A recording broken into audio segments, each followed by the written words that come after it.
In the round 4 at the FIDE World Chess Championship match, we had a ceremonial move made by Klein, also known as Fun Master Mike. He represents here chess.com and Chessable.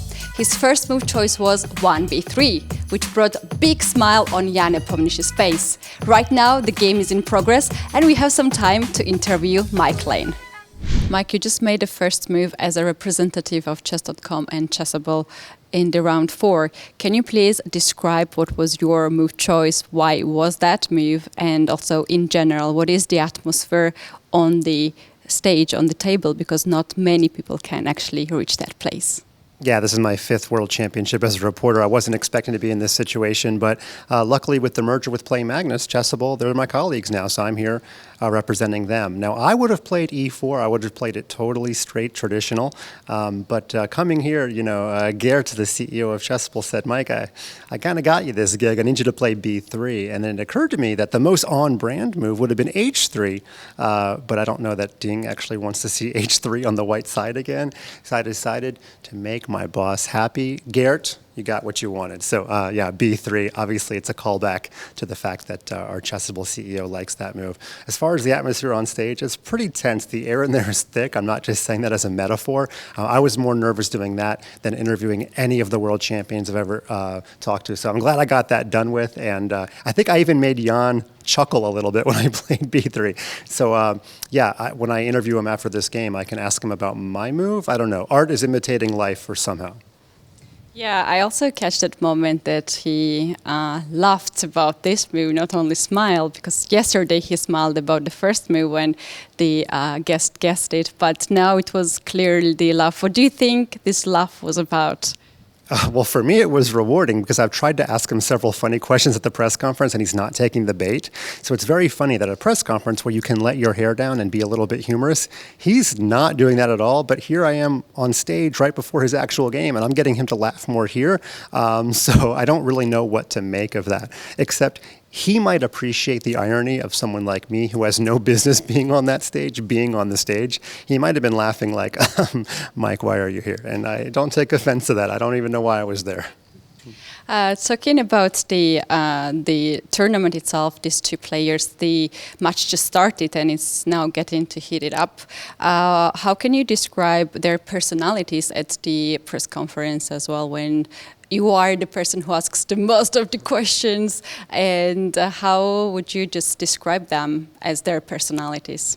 First of all, thank you for calling on me for all those questions. I actually thought going into this that it might be a little bit troublesome getting some good quotes out of Ding, but as you know, we're through 3 rounds and he's been the more affable, effusive person. He insists on speaking English, which is fantastic, and although after round 2 we all thought, who is this guy? What happened to the real Ding that we know? I still think that he's got a new personality because after round 3, we're seeing a Ding that didn't exist before this tournament. He's the lively, jovial one. He's taken the place of Magnus, who always tried to give the funny answers.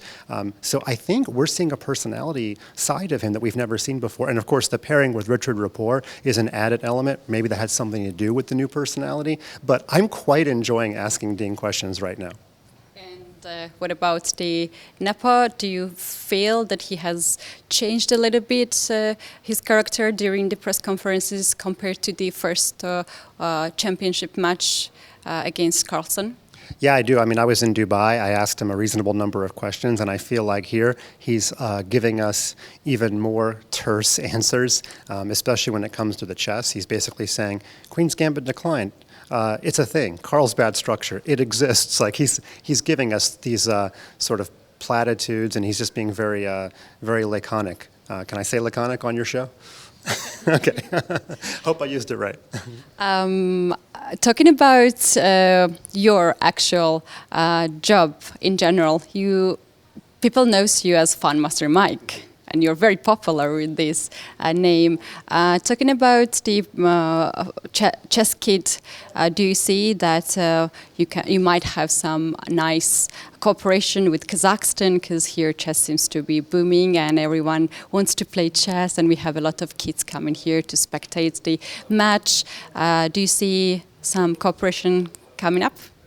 Well, yeah, my real hat is a businessman hat these days, but I already had several people from Kazakhstan inquire about a Chess Kid partnership even before I came. I've already had a few meetings while I've been here, and as I walk around Astana, I see chess academies all over the city. So that's really what my passion is getting chess as an educational subject in the school day. What I tell people all the time is that at least in USA, every kid gets music education once a week and art education once a week, and I will know I'm successful when we get chess education once a week, and that becomes standard. Now, in your home country, you're doing it in Georgia. We want to do it in every place around the world.